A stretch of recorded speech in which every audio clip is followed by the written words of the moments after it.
Hello friends, welcome to SSC coaching centre. दोस्तों, आज के वीडियो में सीखेंगे लाभ और हानि। आपने लाभ हानि पहले भी पढ़ा होगा, लेकिन आज जो इंपॉर्टेंट क्वेश्चन लेकर के आया हूं इन्हें एक बार जरूर देख लीजिए। तो चलिए स्टार्ट करते हैं। पहला प्रश्न है, एक दुकानदार एक वस्तु के अंकित मूल्य पर 16.2/3% की छूट देने के बाद भी 40% का लाभ अर्जित करता है। यदि वस्तु का क्रय मूल्य 8,000 रुपये है तो उसका अंकित मूल्य वस्तु के क्रय मूल्य से कितने रुपए अधिक है। आपके पास देखिए अंकित मूल्य की फ्रैक्शन वैल्यू इतनी है, ठीक है, 16.2/3%। इसकी जो रियल में होती है फ्रैक्शन वैल्यू 16.2/3% को जब आप सॉल्व करेंगे तो इसकी फ्रैक्शन वैल्यू कितनी हो जाएगी, 1/6 हो जाएगी, ठीक है। और 40% की कितनी हो जाएगी, 40% की हो जाएगी 2/5, याद रखना, ठीक है। चलिए, ये क्या है, आपकी अंकित मूल्य है और ये क्या है, कॉस्ट प्राइस पे, ठीक है, कॉस्ट प्राइस पे यानी कि सीपी पे। चलिए, हमेशा याद रखना जब लाभ की बात होती है तो नीचे में ऊपर जोड़ के लिखते हैं, हानि की बात होती है नीचे में ऊपर घटा के। जैसे कि मैं कॉस्ट प्राइस निकाल रहा हूं 40% पे, लाभ अर्जित कर रहा है ना, तो नीचे में ऊपर जोड़ के लिख दूंगा, 5 में 2 जोड़ के लिखूंगा, 7/5 हो जाएगा बराबर, ये 7/5 है। अब यहां पे जो हमारा अंकित मूल्य था इस पर क्या थी, छूट दे रहा था। अंकित मूल्य पर छूट का मतलब है जो भी कोई प्रोडक्ट आप दुकान से खरीद रहे हैं, मान के चलो उस पर 150 रुपए पड़े हुए हैं और वो आपको 145 में दे रहा है, तो 5 रुपए की छूट दे रहा है ना, तो उस पर जो प्राइस पड़ा हुआ है वही अंकित मूल्य होता है, उसी पर छूट होती है, ठीक है। छूट दे रहा है वो कितने की, इतने की। छूट यहां पर कितनी की है, 1/6 की। तो छूट देगा जब हानि होगा तो नीचे में ऊपर घटा के लिखेंगे, तो 6 में से घटा दूंगा, ये हो जाएगा 5/6 हो जाएगा, कहीं नहीं हो जाएगा। तो ये क्या है आपका मार्क प्राइस पे, ठीक है। अब देखिए ये कॉस्ट प्राइस, ये मार्क प्राइस को इधर लेके आऊंगा तो कॉस्ट प्राइस के बटे में आपका मार्क प्राइस आ जाएगा, ठीक है, बराबर 5 का गुना 5 से कर दूं तो 25 और 7 का गुना 6 से कर दूं 42 हो जाएगा। कॉस्ट प्राइस आपका 25, मार्क प्राइस 42। अब कॉस्ट प्राइस रियल में कितना है, 8,000। यहां पे 25, रियल में 8,000 कितने गुना पर है, कितने गुना पर है भाई, तो आप देखिए 25 से 8,000 कितने गुना पर है, आप कटा देंगे तो 320 गुना पर है। अब यहां पर हमसे जो पूछा उसे ध्यान से देखिए, उसका अंकित मूल्य वस्तु के क्रय मूल्य से कितने रुपए अधिक है। अंकित मूल्य क्रय मूल्य से कितना अधिक है, यहां देखेंगे कितना अधिक है, 17 अधिक है। कितना अधिक है भाई, अंकित मूल्य क्रय मूल्य से कितना अधिक है, 17 अधिक है। जब यहां पर ये 320 गुना है तो ये भी 320 गुना हो जाएगा, जहां पर 17 अधिक है ना तो ये भी 320 गुना हो जाएगा। कर दो 320 गुना, 17 का 320 गुना कर देंगे तो कितना हो जाएगा, ये हो जाएगा 5,440। यही आपका आंसर हो गया। आसानी से बात समझ में आई। कॉस्ट प्राइस हमने जब निकाला तो 320 गुना था, तो अंकित मूल्य कॉस्ट प्राइस से कितना गुना है, 17। यहां पे 17 गुना, जबकि रियल में 320 गुना, तो 17 का 320 से गुना कर दो, 5,440 आ जाएगा, जो कि डी ऑप्शन में हमें को दिया गया है। कभी भी इस तरीके का प्रश्न आए अब आपसे हो जाएगा, कोई गलती नहीं होगी। बस आपको करना क्या है, 1 से 2 बार प्रैक्टिस करनी है और जो हम आपको बता रहे हैं उस बात को ध्यान से सुनना है। ध्यान से नहीं सुना, कहीं भी आपने मिस्टेक कर दी तो फिर आप अटक सकते हैं। हमारी बातों को आप ध्यान से सुना करें। अब देखेंगे अगला प्रश्न। अगला प्रश्न है, ए ने 2 वस्तुएं क्रय में से है 4,680 रुपए और 7,020 रुपए में खरीदी। 2 वस्तुएं, ये पहली वस्तु हो गई और ये आपकी दूसरी वस्तु होगी। पहली खरीदी 4,680, 7,020 में खरीदी, ठीक है, खरीदी। अब यहां पे देखिए 0 से 0 कट जाएगा, कटा के मैं छोटे कर लेता हूं। 234 से ये कटेगा 2 बार में, 234 से कटेगा 3 बार में, रेशियो आ गया 2:3। ये किसका रेशियो है दोस्तों, ये कॉस्ट प्राइस का रेशियो, क्योंकि उसने खरीदी थी ना, तो ये कॉस्ट प्राइस का रेशियो है, कॉस्ट प्राइस का, ठीक है, कॉस्ट प्राइस का रेशियो हो गया। अब आपसे कह रहा है खरीदी और उन्हें क्रय में से 6% और 14.5% के लाभ पर बेच दिया।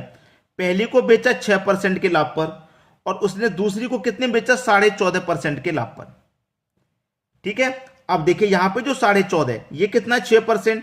यहां पे जो 6% है इसमें भी 6% शामिल है, तो इसमें जो 14.5% है ना, तो 6% जब यहां पे लाभ हुआ तो यहां पे भी 6% का लाभ है। लेकिन 6 से अधिक कितना लाभ है, 6 से अधिक 8.5% का लाभ हो रहा है यहां पे, 8.5% का। तो 6 का लाभ तो होगा ही होगा भाई, 6% का जो लाभ है वो तो होगा ही होगा, लेकिन उस पर 8.5% का लाभ और हो रहा है, किस पे, 3 पे, 8.5 का। इस 3 को लिखेंगे, ठीक है, कितने का हो रहा है इस पे? 8.5% का, 8.5% का लाभ इस पे और हो रहा है। तो क्या करेंगे, दोनों को जोड़ दो, दो वस्तुएं थी, 2 और 3 मिलकर के हो जाएगा 5। 5 हो गया मिलकर के, देखिए 2 और 3 मिलकर के 5 हो गया। अब इसी को सॉल्व कर लेना है, आपके प्रश्न का क्या हो जाएगा, बिल्कुल सही जवाब। 5 से कटा दूंगा, 70 पंजे 85, ठीक है, 70 बार में गया, 70 त्रिका 51। अब एक संख्या बाद दशमलव था ना, तो एक संख्या बाद यहां दशमलव आ जाएगा, तो 6 में जोड़ देंगे 5, ही हो जाएगा 11.1, 11.1%। यही आपका आंसर हो गया, ठीक है, यानी कि डी ऑप्शन बिल्कुल सही जवाब हो गया आपका। अब देखेंगे अगला प्रश्न। अगला प्रश्न है, एक व्यापारी एक वस्तु को इसके अंकित मूल्य के 72% पर खरीदता है और अंकित मूल्य पर 14% की छूट देने के बाद बेच देता है, उसका लाभ प्रतिशत क्या है? मार्क प्राइस, मार्क प्राइस क्या है, अपने आप में 100% है। मान लीजिए मार्क प्राइस 100 रुपया है, और ये क्या है, कॉस्ट प्राइस, और ये क्या है, सेलिंग प्राइस, ठीक है। देखिए अब 100 पर उसने क्या किया, 72% खरीदता है। 100 की चीज को 72 में खरीदेगा, ठीक है, 100 की चीज को 72 में खरीदेगा। 14% की छूट देने के बाद कितने में खरीदा, 72 में। मतलब 100 की चीज पर उसने क्या की, 14% की छूट दी। 100 की चीज पर जब 14% की छूट देगा तो कितने बेचेगा, 86 रुपए में बेचेगा कि नहीं बेचेगा, 86 रुपए में बेचेगा। अब देखिए यहां पर भी उसने क्या किया था, यहां पर 72% पे खरीदा था, और 100 की उसकी अंकित मूल्य थी जिस पर कि उसने 14% की छूट देके 86 में बेच रहा है। मतलब 72 रुपए में खरीदा, 86 में बेचेगा, तो कितने का प्रॉफिट होगा, 14 का होगा कि नहीं होगा? प्रॉफिट हो गया भैया 14 का, कितने पर, 72 पर, 72 पर हो गया, क्लियर है। 14 की चीज पर 14 का प्रॉफिट 72 पर हो गया, और क्या करेंगे, 100 से इस पे गुना कर दूंगा मैं। चलिए गुना कर दिया, अब कटाएंगे, इसको कटाएंगे तो ये कटेगा आपका 2 से कटाएंगे, 2 से कटेगा 7 बार में, 2 से कटेगा 36 बार में, ठीक है। 4 नीम 36, 4 से कटेगा ये 25 बार में।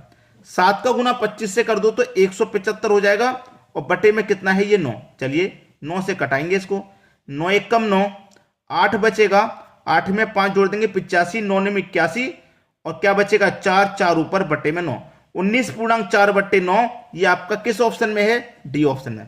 तो उसका लाभ प्रतिशत कितना है, 19.4 बटे 9% का उसका लाभ हो जाएगा। डी ऑप्शन आपका सही जवाब हो जाएगा।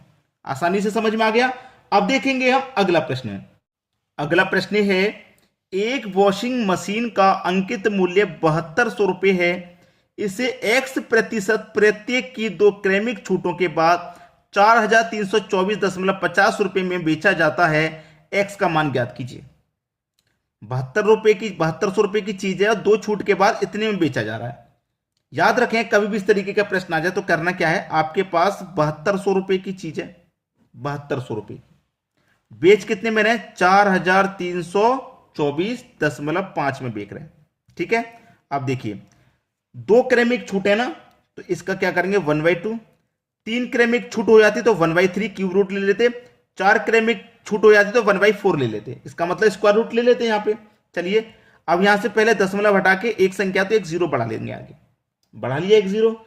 अब इसको क्या करना है, कटा देना है, ठीक है। चलिए 9 से कटाऊंगा, 9 8 72 यानी कि 8000 हो जाएगा, और 9 से मैं इसको भी कटाऊंगा, तो 9 से को कटाऊंगे पूरा कटेगा 4805 में कट जाएगा पूरा पूरा, ठीक है। चलिए अब मैं इसे 4 से कटाऊंगा, 4 से कटाऊंगा, 4 से इसको कटाएंगे, ये 4 से नहीं कटेगा फिर, चलिए ना 4 से नहीं तो किसी और से कटाना पड़ेगा ये, ठीक है। किसी और से, कौन संख्या से कटेगा, इसको कटाऊंगा 5 से, 5 से कटाएंगे, 5 से 16 पंजे 80 और 2 जीरो 16 से बार में 5 से उसको कटाऊंगा, 5 निमे का 45, ठीक है, 3 बचेगा 30, 5 छक्के 30, ठीक है, और 5 एकम 5, 961 बार में गया।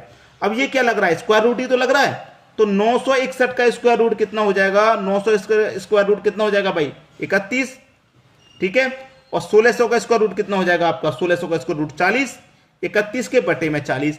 अब देखिए 40 रुपए की चीज थी और वो 31 में जा रही है, तो कितने की छूट मिल रही है, 9 की छूट मिल रही है कि नहीं, कितने पर मिल रही है, 40 पर मिल रही है।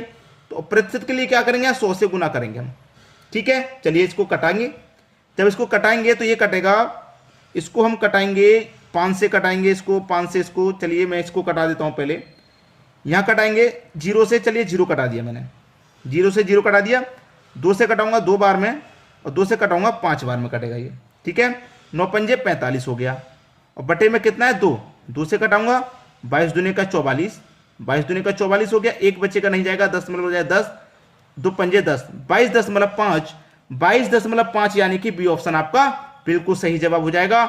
यही आपका आंसर है। क्लियर सभी को आसानी से समझ में आ गया।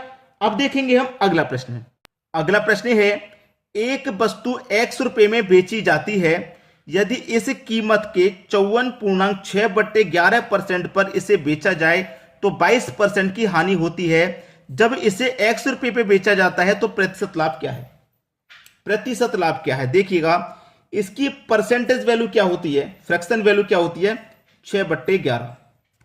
ठीक है, तो x का मूल्य आपका क्या होगा? नीचे वाली वैल्यू x होगी आपकी। क्लियर है? अच्छे से मालूम है कि नीचे वाली वैल्यू क्या होती है? कॉस्ट प्राइस x रुपया, आपका x का मान 11 हो गया। अब प्रिंसिपल जब कोई नहीं दे रखा होता है प्रश्न में तो अपनी तरफ से उसे 100 मान लेते हैं भाई, अपनी तरफ से उसे 100 मान लेते हैं।